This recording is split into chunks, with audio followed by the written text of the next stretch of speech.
Okay, so hello guys, bali update nga lang pala ito dito sa ating Motorstar, kung saan, ayun, napaandar na natin siya dun sa last video natin or last vlog natin. And bali ngayon, actual vlog nga lang pala tayo kasi may problema dito sa ating Motorstar gawa ng low compression itong ating Motorstar, kahit anong gawin kong sagad dito sa kanyang minor, kasi dun sa last vlog nakabira ito ng konti. Yun. Kasi dun sa last vlog nakabira ito ng konti, kaya tuloy-tuloy siyang umaandar ngayon. Ang hinahanap ko dito or yung hinuhuli ko dito is yung minor niya. So dapat kahit na nakabitaw yung kanyang silinyador, dapat may minor pa rin siya. Ang kaso, ang problema, once na binitawan natin yung silinyador, namamatay. And yung kanyang kick, ayun. So low compression talaga siya. Ayan. Dire-diretso lang lumulubog. Kung hindi mo bibiglain, yun. Kung hindi mo bibiglain, hindi siya magkakaroon ng compression. So bali, i-open ko yung cylinder head niya, bubuksan natin to para malaman natin yung kanyang problema. So as in talagang wala. Tingnan nyo, nakakamay-kamay ko pa. Oh. So dapat dyan pa lang matigas na sipain. So baklasin ko lang tong kanyang manifold, din yung cylinder head. Okay, bago yun mga boss, so bali sabihin lang muna natin or ituro lang muna natin kung ano nga ba yung masamang epekto nitong low compression na motor or low compression na makina. Okay, so number 1 dyan, matakaw siya sa gas. Okay, so kapag low compression, kasi nga mahina yung compression, habang kinakargahan mo siya or habang pinapasukan mo siya ng gas, doon lang siya aandar. Next, mahirap siyang i-start. Okay, so mahirap siyang i-start kasi hahanapin mo pa yung magandang compression. Then pangatlo, wala siyang minor, so lagi siya namamatay. Okay, so ganun nga pala yung masamang epekto kapag merong low compression sa ating makina. Okay, so ang babaklasin nga pala natin dito sa ating motor is itong manifold, yung dalawang 8mm, tapos itong apat na to dito sa kanyang stud, tapos sa kabila ito. Then syempre tanggalin natin yung timing gear. So napakadali lang naman yan. So tanggalin muna natin yung manifold.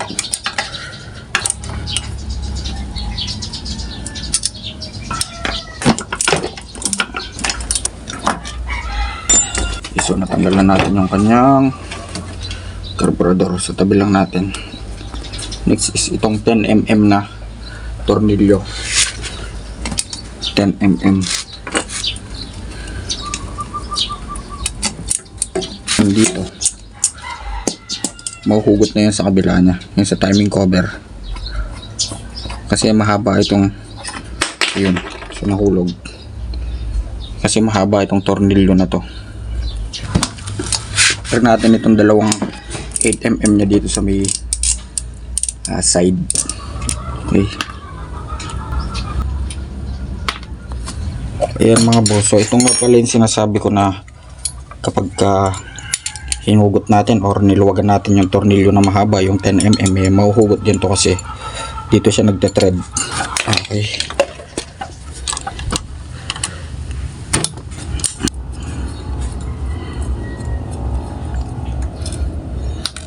after natin matanggal mga boss, pwede na natin itulak yan. Kunin natin itong timing gear nya. Next is ito, tsaka yung apat.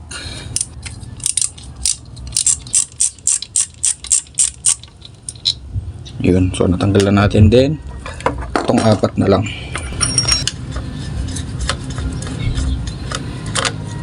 Okay, so may mga washer nga pala yung mga boss, may mga washer din yan.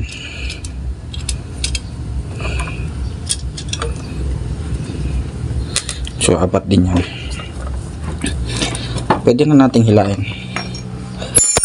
pero bago yun, pwede rin tanggalin muna natin itong cover na dito sa may head. At nakalimutan pa nga, so yung tambutso niya pala, tanggalin muna natin yung kanyang tambutso, nilo niya sa tambutso, Okay, yun mga boss. So pagkatapos natin matanggal yung tambutso, pwede na natin hilain to.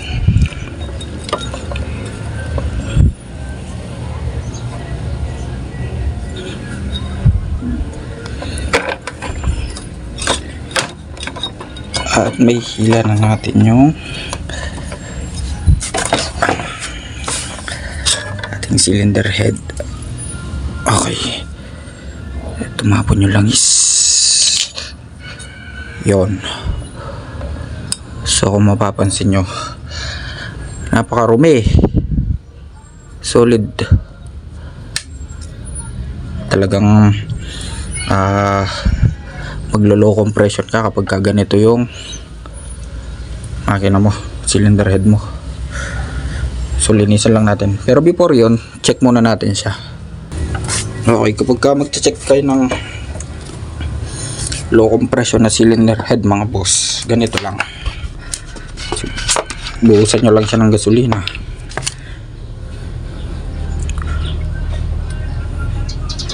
So dapat hindi siya magbabawas.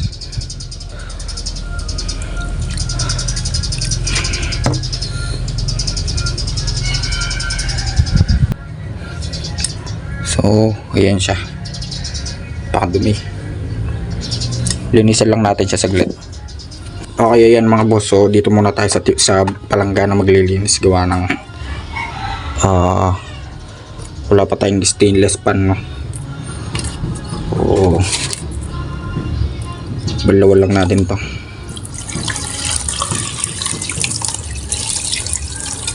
Yan, gasolina nga pala to, no? Yung kulay green, unleaded. Iba nga lang yung kulay.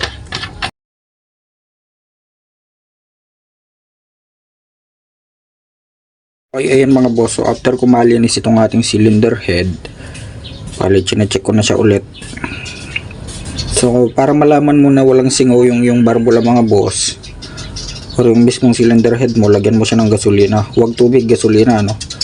So dapat magbabawas yan kapag ka may singaw.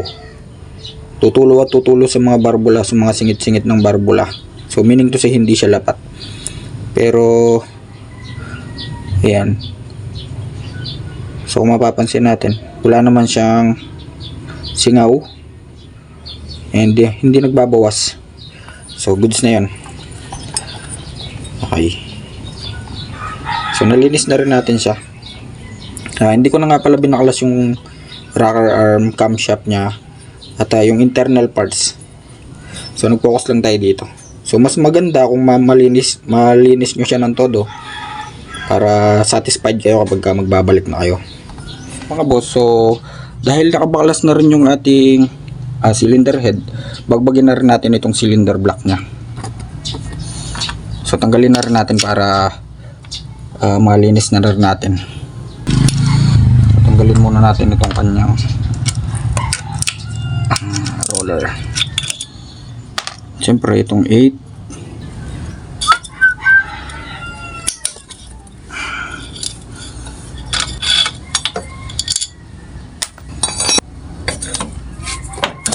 Okay, pwede na natin mahugot yung cylinder block natin. Oh yeah. So malinis pa naman yung piston nya. Sa may cylinder head lang talaga yung problema. Ito yun, daming buhangin. Ayun. Okay, ayan mga boss. So habang nililinis ko nga pala itong cylinder block, bali binagbag ko na rin siya, and bumili na nga pala ako ng overhauling gasket kit. So tama naman yung nabili natin, pang Yaksarem 110. At share ko nga lang pala na kapag magpapalit kayo ng overhauling gasket, lalong lalo sa may cylinder head, no, mas mainam pa rin yung steel gasket kumpara dito sa may sa may papel. Ayun, sharing lang. So lilinisin ko lang to, and ibabalik na natin yun. Yun mga boss. So after ko nga palang malinis yung cylinder head at saka yung cylinder block, next naman is itong base nya. So linisin lang natin yan.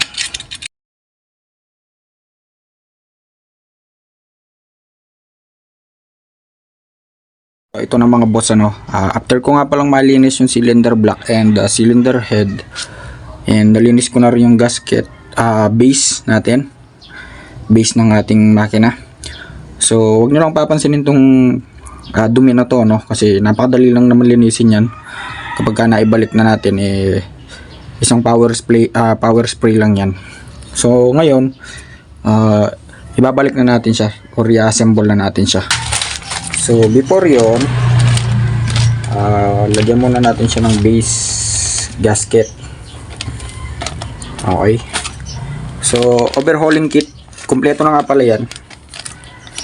Yan. So lagyan muna natin siya ng base gasket.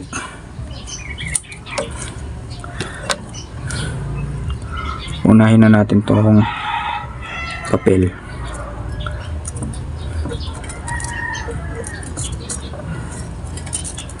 Huwag natin kalimutan itong seal. Ang nandito. Okay mga boss. So next naman ay babalik na natin itong cylinder block. So tapos ko na nga rin pala siyang malinisan. Pero before yan, lagyan muna natin siya ng langis sa loob. Pahiran natin siya. At yung ating piston, syempre lagyan din natin ng langis yan. Okay.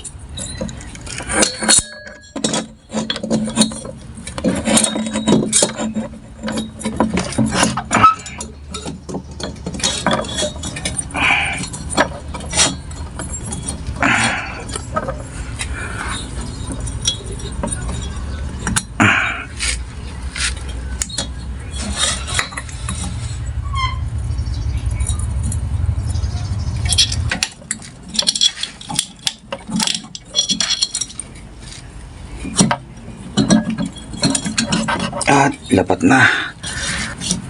Okay, so after ko maibalik mga boss yung kanyang cylinder block, next naman ay itong steel gasket natin. Yan, steel gasket. So mas maganda pa rin yung steel gasket compare sa plaza may papel Okay. Yan, siyempre meron ding oil seal ito sa ilalim. Huwag natin kakalimutan yung oil seal.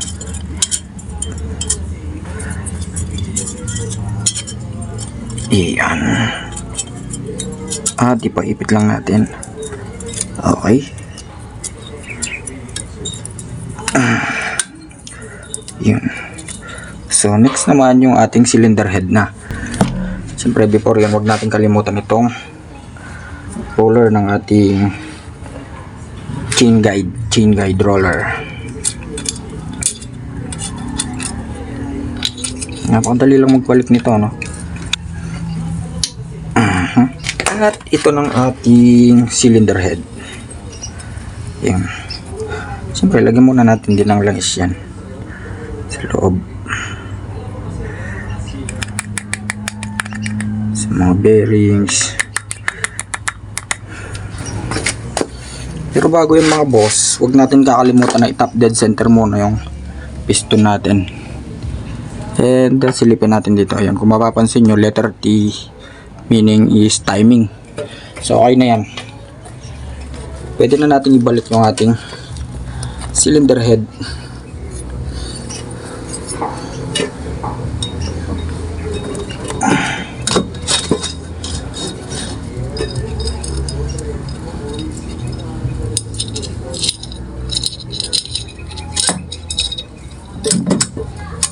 Okay.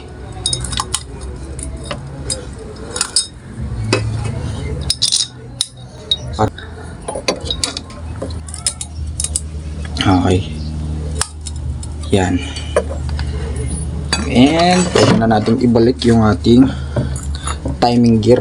So, pagbabalik naman ng timing gear mga boss, kung mapapansin nyo, meron tayong timing mark. So dapat nakatutok yan dito sa may kunya. Ayan, meron din yung timing mark. Okay.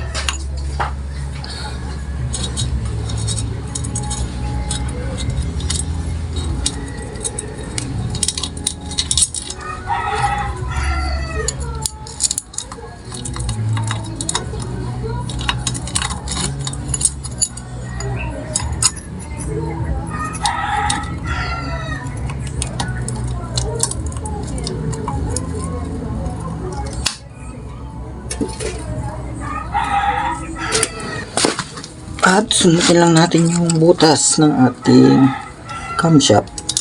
So dapat magkakatapat-tapat yung mga boss. Ayan.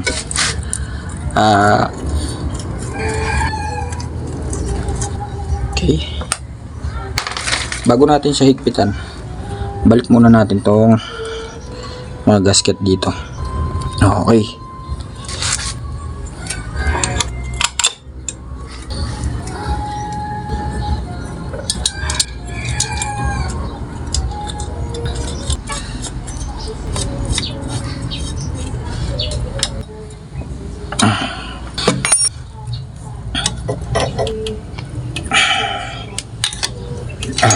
Okay mga boss, so na ibalik na natin, then pwede na natin higpitan to. Okay na mga boss, so pwede na natin ibalik yung kanyang karburador at yung kanyang tambutso. At meron nga rin pala itong gasket, ano.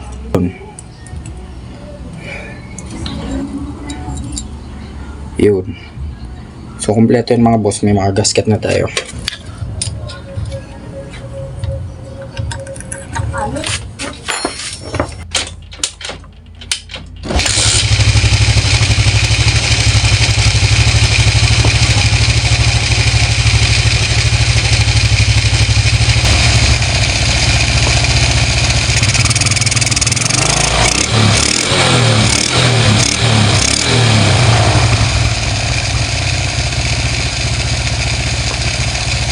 Yun mga boss, so finally napandar na rin natin itong ating motor star.